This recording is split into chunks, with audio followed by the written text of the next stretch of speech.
اور پھر میں نے یہ بھی دیکھا ہے کہ بڑے بڑے خیر والے لوگ تھے لیکن صحبت بری مل گئی، لوگ نہیں ٹھیک مل سکے، مشیر نہیں ٹھیک مل سکے، معاونین نہیں ٹھیک مل سکے، رستے میں رہ گئے۔ صحیح بخاری میں ایک بادشاہ کا واقعہ ہے، بادشاہ کا۔ میں نے جب اسے پڑھا تو میں حیران ہی رہ گیا کہ یہ جو مشیر وزیر ہوتے ہیں یہاں تک لے جاتے ہیں بندے کو۔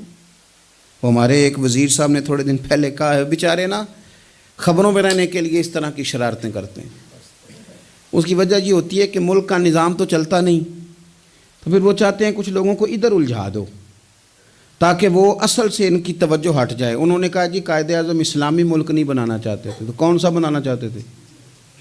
پاکستان کا مطلب کیا؟ لا الہ الا اللہ محمد رسول اللہ صلی اللہ علیہ وسلم۔ میں آپ کے جواب میں صرف اتنی بات کہوں گا کہ جو پاکستان بنانے والے تھے نا وہ آپ کی طرح کے لوگ نہیں بنانا چاہتے تھے، آپ کی طرح کے لوگوں کے حوالے نہیں کرنا چاہتے۔ ہمارے لیڈروں کا یہ حال ہے کہ اس طرح کے لوگوں کو مشیر بنا لیتے ہیں، وزیر بنا لیتے ہیں۔ یہ کتنی رکاوٹ پیدا کرتے ہیں، کتنی تباہی کرتے ہیں۔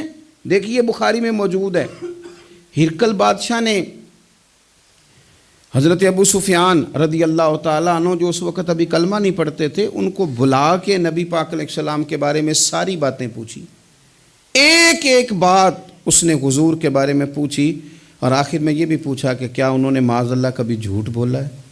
تو ابو سفیان کہنے لگے نہیں، قربان جاؤں میری مخالفت اپنی جگہ پہ، لیکن وہ میرے سامنے پیدا ہوئے ہیں، 40 سال کی عمر میں اعلان نبوت کیا ہے، ان کی گود میں بیٹیاں کھیلتے میں نے دیکھی ہیں، ان کے مقدس بال میرے سامنے سفید ہوئے ہیں، محبوب نے جب بھی بولا حق اور سچی بولا ہے۔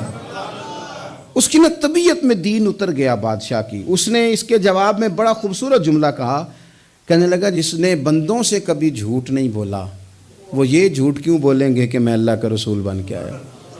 اس کی طبیعت تسلیم کر گئی کہ نبی پاک علیہ الصلوۃ والسلام سچے اور آخری نبی ہیں، اور اس نے اظہار بھی کیا، کہنے لگا مجھے یہ تو امید تھی کہ اللہ کے آخری محبوب علیہ السلام اپنی شانوں، عظمتوں، رفعتوں، بلندیوں سمیت تشریف لانے والے ہیں، پر یہ نہیں پتہ تھا کہ وہ اہل عرب میں سے آئیں گے۔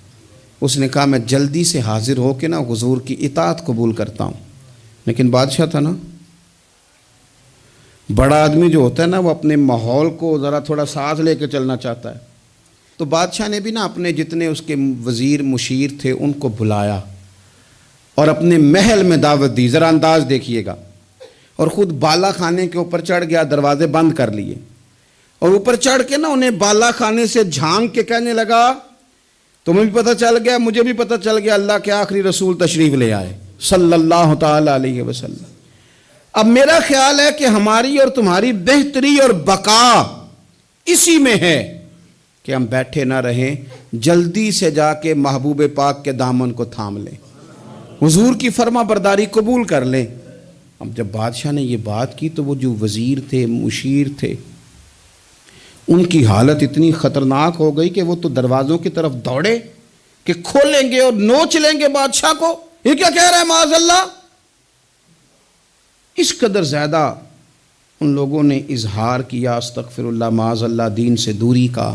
جب بادشاہ نے یہ کیفیت دیکھی نا، اوہو، بندے دیکھ کے رب رسول سے دور رہ گیا، کہنے لگا نہیں نہیں بھائی نہیں نہیں، میں تو صرف تمہیں آزما ہی رہا تھا کہ تم اپنے دین کے ساتھ کتنے پختہ ہو، ہم نہیں کہیں بھی جا رہے، ہم یہیں رہیں گے، یہی ہمارا دین رہے گا۔